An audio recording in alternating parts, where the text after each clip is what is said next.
What would you do if the only trade your family had ever been trusted for became the very thing the whole town used to ruin you? For Beatrice Lund, that question stopped being an abstract one in the bitter January of 1904, standing outside the bank in Ironwood Flats, Colorado, with $4 in her glove and nowhere left to sleep that wasn't borrowed. Her father, Absalom Lund, had been the town's locksmith for 30 years, a quiet, exacting man trusted with every strongbox and vault door from the depot to the mercantile, and when a botched robbery attempt on the bank's own vault left him crushed beneath a falling door he'd been called out at midnight to repair, he lingered 3 agonizing weeks before the injury finally took him, leaving behind medical debts the bank itself was all too willing to collect by foreclosing on the very shop he'd built his reputation in. All Beatrice had left, once the bank's clerks finished their tally, was that handful of coins, a set of her father's finest picks and tension wrenches, and a stubbornness the whole town would soon come to underestimate at their peril. So when the railroad quietly auctioned off an ancient, forgotten boxcar sitting abandoned on a weed-choked spur outside town, a car so thoroughly sealed that not one locksmith or lawman in 30 years had ever managed to force its lock, Beatrice paid $4 for it while the crowd on the platform laughed at a grieving woman throwing away her last coins on a rusted riddle nobody living could solve. She did not yet know that what waited behind that stubborn lock had not moved in 30 years, and that opening it would not only save her, but finally give an entire town back something it had been quietly mourning without ever fully understanding why. Settle in, and let us tell you the story of Beatrice Lund, a story that began, in its own way, 3 decades before she was ever born. If you've ever been underestimated by people who never once considered what you were truly capable of, tell us in the comments. We would love to hear about it tonight, whatever shape that underestimation happened to take.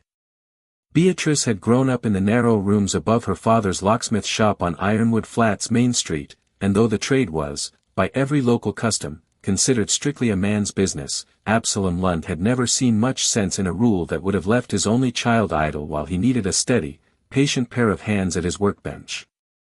He began teaching her almost as soon as she could hold a tension wrench without dropping it, walking her through the anatomy of a pin tumbler lock the way another father might walk a son through the parts of a rifle, showing her how each individual pin, however small, had to be coaxed rather than forced, how a lock that resisted picking was very often simply telling you, in its own stubborn language, exactly which pin still needed patience rather than pressure.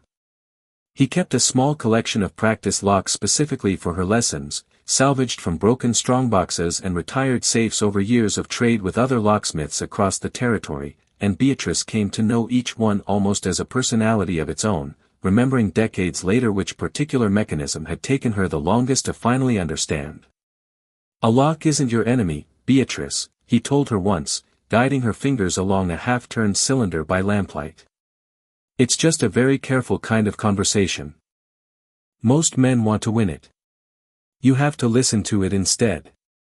Beatrice absorbed that lesson so completely that by the time she was 15 she could open half the practice locks in her father's workshop faster than the handful of apprentice boys who occasionally drifted through, though Absalom, mindful of the town's opinions, kept her skill mostly a private matter between the two of them, a quiet family secret rather than a business he ever formally let her practice under her own name.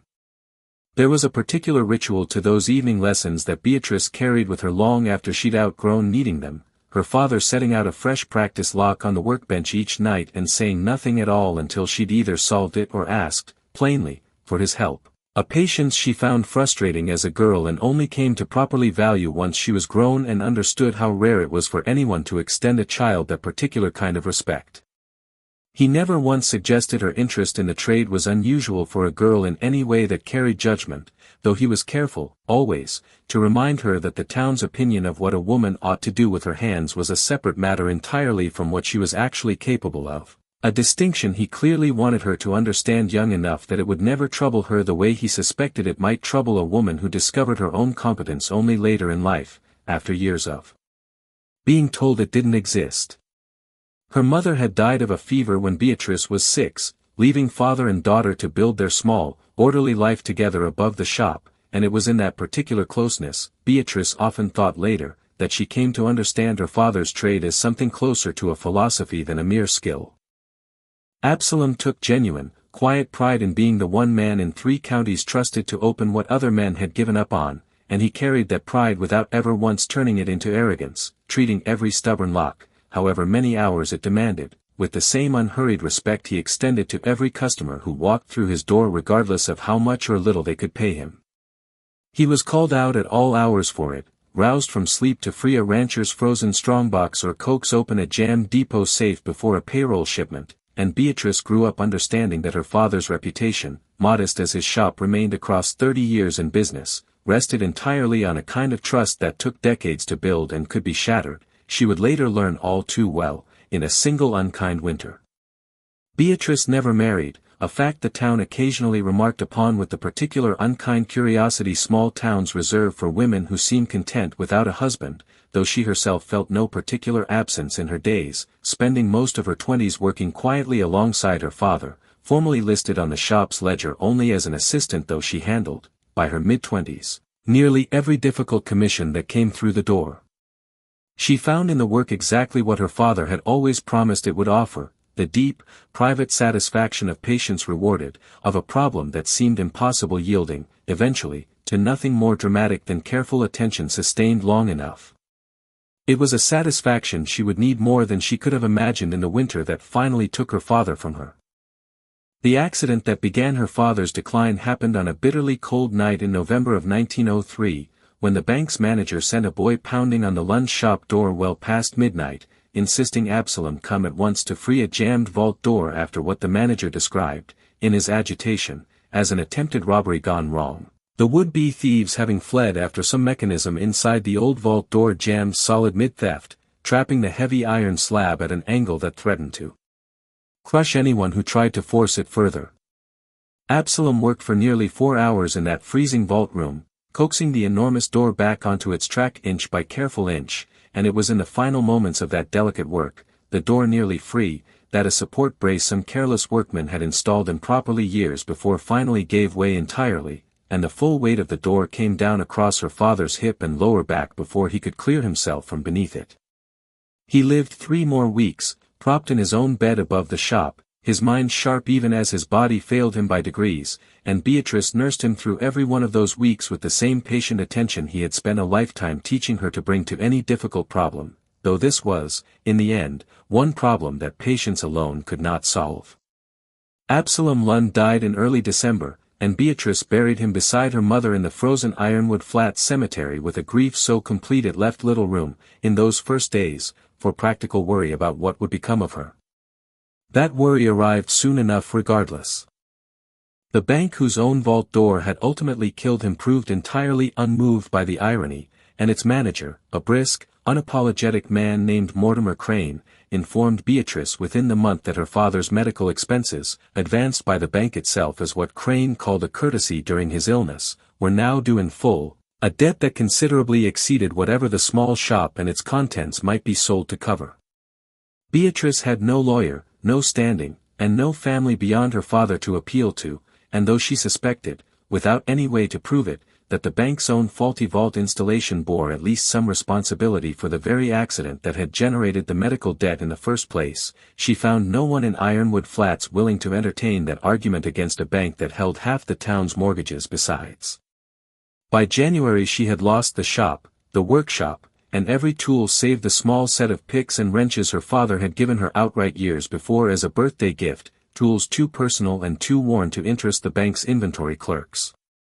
She took a single room above the mercantile with $4 to her name, and told herself, in the particular numb clarity that follows a grief too large to fully feel all at once, that she would find some way to keep herself fed, though she could not yet imagine what. In those first hollow weeks above the mercantile, Beatrice found herself listening, more than once, for the particular sound of her father's picks working a stubborn cylinder, a sound that had filled every ordinary evening of her adult life and that its sudden absence left in her chest like a held breath she could not release. She wrote once to a cousin of her mother's family in Denver, a woman she barely remembered but whose address her father had kept carefully filed among his papers, asking only whether there might be honest work for a trained locksmith's assistant willing to prove her competence however it needed proving, and received, some weeks later, a kind but non-committal reply explaining that the household had no particular need of such skills and wishing her well in whatever she decided to pursue instead. Beatrice read the letter once by the light of her rented room's single window and did not write again, understanding, not for the first time in her short life, that competence alone rarely opened doors that a woman's name and circumstances had already shut. She was standing at the edge of the depot platform some weeks later, having picked up what small lock repairs she could quietly arrange through customers who remembered her father fondly enough to overlook the impropriety of hiring his daughter directly, when she overheard the stationmaster discussing an upcoming auction of abandoned rolling stock the railroad wanted permanently cleared from its books. Most of what he listed held little interest for the small crowd of scrap buyers gathered to hear it, until he mentioned, almost as an aside, a single boxcar sitting on a disused spur at the edge of the yard, sealed some 30 years before under circumstances the current stationmaster admitted he didn't fully know himself, its lock so thoroughly resistant to every locksmith and lawman who'd attempted it over 3 decades that the railroad had simply given up trying and left it to rust, minimum. Bid $4, sold as is, contents unknown and quite possibly non-existent. A ripple of amused muttering moved through the small crowd, several men offering the same tired jokes about dynamite that seemed to accompany every stubborn lock story in that part of the territory, and Beatrice, standing at the platform's edge with her father's pick still in her coat pocket from an earlier repair job, heard herself bid $4 before she had fully decided to. The stationmaster, startled that anyone would bid on a car with no guaranteed contents at all, brought his gavel down before the laughter could organize into a higher offer, and Beatrice walked away from the depot that afternoon owning, for the first time in her adult life, something entirely her own, a locked boxcar nobody living had ever managed to open, and precisely nothing left in her pocket besides. The car itself, when she finally examined it properly the following morning, bore a lock unlike anything she had encountered even in her father's most detailed instruction, an elaborate mechanism built directly into a reinforced steel plate rather than any ordinary padlock, clearly the work of a locksmith of genuine skill rather than a standard railway fitting. She spent that first day simply studying it, running her fingers along its housing the way her father had taught her to study any unfamiliar mechanism before attempting to force it, and it was in that careful examination that she noticed, stamped faintly into the plate's lower corner nearly worn away by decades of weather, a small maker's mark she recognized instantly from dozens of her father's own older tools. The initials EL, her grandfather Ezra Lund's mark, the same grandfather who had taught her own father the trade decades before either of them were born to it fully.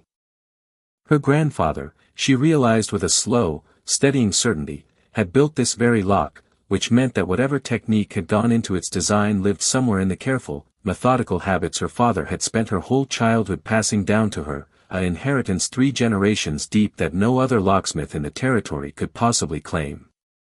It took her nearly 2 weeks of patient, methodical work, testing her grandfather's characteristic techniques against the lock's unusual construction the way her father had taught her to test any hypothesis about an unfamiliar mechanism, before the tumblers finally, softly, gave way beneath her hands on a cold February afternoon. The car's heavy door rolled back with a groan of 30 years' disuse, and inside, preserved remarkably intact by the same tight seal that had kept every locksmith before her locked out, Beatrice found row upon row of wooden crates, and stacked carefully atop the nearest one, wrapped in oilcloth gone stiff with age, a thick leather satchel whose flap, when she finally worked it open, revealed a bound journal and a small tin strongbox.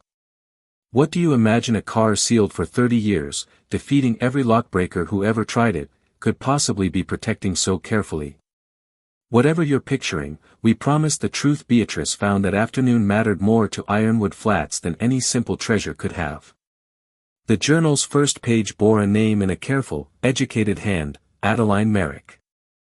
The journal took Beatrice several evenings to work through by lamplight, and what it revealed was a story Ironwood Flats had, in its way, spent 30 years quietly forgetting it had ever half known. Adeline Merrick had arrived in the town in the spring of 1874, sent west by a Boston philanthropic society with a modest but genuine endowment intended to establish the region's first proper free school. The crates in the car holding, Beatrice discovered upon opening several, primers and slates and scientific apparatus enough to outfit a schoolhouse for decades, and the tin strongbox holding the bulk of the endowment itself in undisturbed banknotes and coin. Adeline's journal described, in increasingly troubled entries across that first summer, her growing certainty that the town's most powerful man, a mill owner named Josiah Blackwell who employed a considerable portion of Ironwood Flats families, including their children, at wages that depended entirely on those families never having better options, viewed her proposed school as a direct threat to his labor supply. Blackwell had, according to Adeline's careful account, first attempted to simply discourage her with polite but pointed warnings about the town's supposed lack of interest in formal education, and when she persisted regardless, organizing informal lessons for any child whose family could spare an evening hour, he moved to a more permanent solution. Adeline's final entries described her horror at discovering that the railcar carrying the bulk of her endowment and supplies, delayed for what she'd been told were routine scheduling reasons, had in fact been quietly shunted onto a disused spur and resealed under a locksmith's fresh work, its arrival simply never reported to her at all, while Blackwell's associates spread word through the town that the shipment had been robbed en route, the Philanthropic Society's funds lost to bandits, and that Miss Merrick herself, conveniently, seemed unable to produce any of the promised books or supplies she'd spent months promising the town's families. The journal ended abruptly, its final entry describing Adeline's plan to travel to the county seat and demand a proper investigation into the missing car, a journey Ironwood Flats surviving old-timers, Beatrice would soon learn, remembered her setting out on and never returning from. Beatrice understood almost immediately what she now held and how directly it reached into the present life of the town around her. She found herself, in the days that followed, thinking often of Adeline Merrick in much the way she thought of her own grandfather, a man she'd never met but whose careful hand she recognized in every lock he'd ever built, as though the two of them had become, through the accident of her discovery, a matched pair of unfinished stories she alone had been given the chance to complete. She pictured Adeline in her final hopeful weeks in Ironwood Flats, still believing, against whatever quiet doubts must have been gathering in her, that a town's children deserved the chance she traveled so far to offer them, and she wondered whether the schoolteacher had felt, boarding whatever coach carried her toward the county seat and her own uncertain fate, anything like the particular mixture of fear and resolve Beatrice now carried herself, walking toward a reckoning with a family considerably more powerful than her own. She found she could not read the journal's final entries without a grief that surprised her for a woman dead or vanished decades before her own birth, and she understood, turning those brittle pages by lamplight, that she had not simply uncovered an old injustice. She had been handed the unfinished second half of a promise, and it fell to her now, whether she felt equal to it or not, to see it kept. Josiah Blackwell's mill, she confirmed within days of careful inquiry, still operated at the edge of Ironwood Flats under his grandson's management, a sharp, prosperous man named Cornelius Blackwell who continued, by every account she gathered, to employ children as young as 10 at wages that made formal schooling a luxury few of the mill's families could afford to choose, the very same public school system the county had only belatedly and half-heartedly established decades after Adeline Merrick's endowment vanished. If the journal's account was accurate, Beatrice was holding evidence that an entire town's education had been deliberately, permanently stunted by one family's calculated cruelty, and she had, once again, almost no standing in Ironwood Flats to make such an accusation against its most prosperous name. She moved carefully through that late winter, telling no one what she had found beyond quietly asking around, with careful discretion, whether anyone still living remembered a traveling schoolteacher from 30 years before. It was an elderly rancher named Tobias Reyes who finally gave her the confirmation she needed, his weathered face going soft with an old, complicated grief when she mentioned Adeline Merrick's name aloud for the first time in what he said was likely decades. Tobias had been 9 years old the summer Miss Merrick came to town, one of perhaps a dozen mill children who'd stolen an hour most evenings to sit at her makeshift lessons behind the old Grange Hall, and he told Beatrice, his voice roughening as he spoke, that he had never forgotten the particular kindness of a grown woman treating a mill boy's questions as though they genuinely mattered, nor the bewildered grief of the whole informal little class when word spread that their teacher and her promised books had simply vanished. He had grown up illiterate regardless, like most of Ironwood Flats mill children of that generation, and had spent much of his adult life quietly ashamed of a limitation he'd never fully understood the true origin of until Beatrice laid Adeline's journal open on his kitchen table. Word travels strangely in a small town, and though Beatrice told no one beyond Tobias Reyes what she'd actually found, her careful questions about a 30-year-old vanished schoolteacher did not escape notice entirely. Cornelius Blackwell himself called at her rented room above the Mercantile on a raw March evening, pleasant and unhurried in the particular way of a man who had never needed to raise his voice to get what he wanted, offering to purchase the boxcar and whatever scrap or contents it held outright for $20, 5 times what she'd paid, framing it as simple charity toward a struggling young woman with no practical use for a railway curiosity. When Beatrice, understanding exactly what such a sale would mean, declined as politely as she could manage, his tone cooled by precisely one careful degree, and he reminded her, almost in passing, that Mortimer Crane's bank held considerable influence over which local tradespeople received steady work in Ironwood Flats, and that a young woman already struggling to establish herself in an unconventional trade might find that influence working against her rather than for her. The pressure did not end there.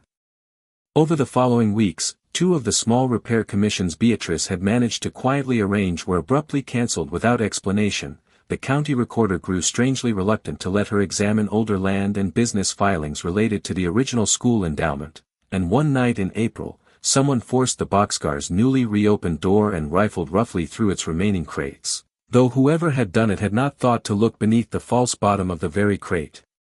that had originally held Adeline's journal, where Beatrice had since hidden the strongbox and its most damning papers for safekeeping. She spent those uncertain weeks working with a caution her father would have recognized instantly, the same unhurried care he'd always insisted a difficult lock deserved, though she found the waiting considerably harder to bear than any mechanical puzzle had ever been. She kept the schoolhouse endowment itself moved between 3 different hiding places across the month, never trusting any single location for more than a few days at a time, and she took to walking a different route home each evening from whatever quiet errand had occupied her, a precaution that felt, more than once, faintly absurd for a locksmith's daughter to be taking against a mill owner rather than any ordinary criminal, though Cornelius Blackwell's polite, unhurried menace had taught her plainly enough that a respectable man's threats could carry every bit as much weight as a desperate one's. She found herself, in her most anxious hours, returning to her father's old habit of testing a hypothesis quietly before committing to it fully, and made certain, with Tobias Reyes's help, that copies of Adeline's journal existed in more than one trusted hand before she ever agreed to present it publicly. She understood she was running out of both time and patience, and that Cornelius Blackwell, whatever his private unease, would not simply allow a locksmith's daughter with an old journal to walk unopposed into a public reckoning. So instead of going first to the county school board, she went instead, with Tobias Reyes at her side, to gather the testimony of every other surviving Ironwood Flats resident who could still remember Miss Merrick's brief, hopeful summer, assembling across several careful weeks a small but genuine chorus of first-hand memory to stand alongside the journal's written account. The county clerk, sympathetic once she understood the full weight of what Beatrice had uncovered, made certain the freight records were properly entered into the permanent public record that same spring, ensuring no future Blackwell could ever again quietly bury what those pages now plainly confirmed. It took the better part of 2 months to gather what she needed, Tobias's testimony and that of 3 other aging former mill children, the journal itself, and county freight records Beatrice finally located, with the reluctant help of a sympathetic clerk who remembered her father fondly, confirming the original 1874 shipment's routing and its unexplained diversion onto the very spur where the car had sat forgotten ever since. She timed her presentation for the county school board's spring session, the one public meeting each year where the board formally reviewed the district's education funding and history, and she walked into that meeting carrying Adeline Merrick's journal, the strongbox and its preserved endowment funds, and Tobias Reyes's steady, dignified testimony beside her.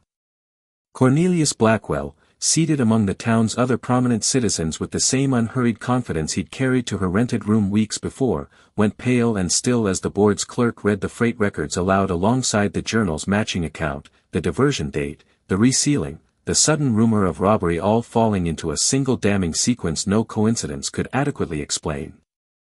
Blackwell argued, predictably, that whatever his grandfather might have done 60 years before bore no weight against him personally, and that the mill's current labor practices, whatever their faults, broke no law the county actually enforced. But the board, moved as much by Tobias Reyes's plain, dignified account of a stolen childhood as by any single document, voted that same evening to finally establish Ironwood Flats' long-promised public school using Adeline Merrick's original, still entirely intact endowment, and to require, under threat of the mill's operating license, that Blackwell's youngest employees be released to attend it during school hours. What followed unfolded gently over the following year, the way real change in a small town so often does, without any single dramatic reckoning but without real resistance either, once the board's ruling gave the county's other families the standing to insist Blackwell finally comply. The school opened that autumn in a modest but genuine building raised with Adeline's preserved funds, stocked with the very primers and slates that had waited 30 years in a locked railcar for exactly this purpose, and Cornelius Blackwell, his mill's labor now legally curtailed and his family's old reputation considerably tarnished by the board's public findings, found the easy deference Ironwood Flats had shown the Blackwell name for 2 generations thinning noticeably as families who had once had no real choice but to send their children to his mill began, for the first time, imagining a different future for them. The mill itself did not close, since Ironwood Flats still depended on its wages for a considerable portion of its livelihood, but Blackwell found himself, within the year, negotiating new terms with a workers' council the school board's ruling had inadvertently given the courage to organize, a council that included, to Beatrice's quiet satisfaction, several parents whose own children were now the school's first proper students. He remained a prominent man in Ironwood Flats afterward, since no single ruling could entirely undo 2 generations of accumulated standing, but Beatrice noticed, in the months that followed, that his prominence had shifted into something closer to wary tolerance than the easy admiration his grandfather's name had once commanded, a change she suspected he felt more keenly than he ever let show at the town's public gatherings. Beatrice used what remained of the endowment beyond the schoolhouse's construction to establish a small trust in Adeline Merrick's name, ensuring the school's doors would remain open to any family regardless of what they could afford, and she quietly cleared, with the county's cooperation once the freight records became public record, the medical debt Mortimer Crane's bank had used to take her father's shop, restoring the small building to her own name at last. She reopened the shop not merely as a locksmith's business, but as something closer to what her father's whole quiet philosophy had always insisted a trade should be, an open, honestly practiced enterprise where any family in Ironwood Flats could bring a stubborn problem and trust it would be met with patience rather than judgment, her own name finally on the ledger rather than tucked behind her father's. She kept Adeline Merrick's journal, carefully preserved, in a small glass case at the new schoolhouse's entrance beside a brass plate bearing both Adeline's name and her father's grandfather's maker's mark, not as a trophy but as a plain reminder of what patient, careful attention could still uncover, 30 years after everyone else had decided the matter was simply an unsolvable old mystery. She thought often, working a difficult lock by lamplight each evening, of her father's voice teaching her to listen rather than force, and of Adeline's hopeful, increasingly desperate hand in that 30-year-old journal, and understood that both had tried, each in their own trade, to teach her the very same lesson, that the things a town locked away and stopped trying to open were very often exactly the things holding what mattered most, waiting only for someone patient enough to finally listen their way through. She thought, too, of her grandfather Ezra, whose careful maker's mark had waited 30 years on a plate he could never have known his own granddaughter would one day be the one to finally answer, and understood that some conversations, however long delayed, simply waited for the right pair of hands to pick them back up. Beatrice Lund, who had once stood on a depot platform with $4 to her name while a whole crowd laughed at her for buying a car nobody could open, became within 2 years the most quietly respected tradesperson in Ironwood Flats, not because fortune had suddenly favored her, but because she had refused to let a stubborn lock, a bank's cold arithmetic, or a town's easy assumptions keep her from finishing a conversation her own grandfather had started 3 decades before she was born. She never married, though she found herself, in the years that followed, welcomed at more tables across town than she had ever been before, the particular trust extended to a woman whose steady hands the whole community had come, quite genuinely, to depend upon. Tobias Reyes took to visiting the little schoolhouse most afternoons once it opened, watching the children read from primers he himself had never been given a chance to learn from, and told anyone who asked that watching them was better than any treasure he could have imagined finding in that old sealed car himself. He liked to sit near the back of the little classroom on pleasant afternoons, saying little, simply listening to young voices sound out words from books that had waited 3 decades in the dark for exactly this purpose, and more than one parent remarked that the old rancher seemed, in those quiet visits, to be finishing a lesson of his own that had been interrupted a very long time ago. And on quiet evenings, once the shop's lamp was the only light left burning on that stretch of Ironwood Flats Main Street, Beatrice would sometimes take down Adeline's old journal and read again its final hopeful line, written by a woman who never lived to see her school finally opened, and feel, every time, the particular, settled satisfaction of a conversation 30 years unfinished finally, patiently, brought to its close. Thank you for spending this time with us and with Beatrice's story tonight, and for staying with her through both the lock's long silence and the conversation it finally, patiently, allowed her to finish. If it moved you, we would be grateful if you shared it with someone who needs the reminder that the things the world calls unsolvable are sometimes only waiting for someone patient enough to finally listen. And we would love to know, what is a time you found value in something everyone else had already decided was too stubborn or too broken to bother with, and what did it finally take for you to pick that lock yourself? Tell us in the comments below, we read every single one. Until next time, stay close.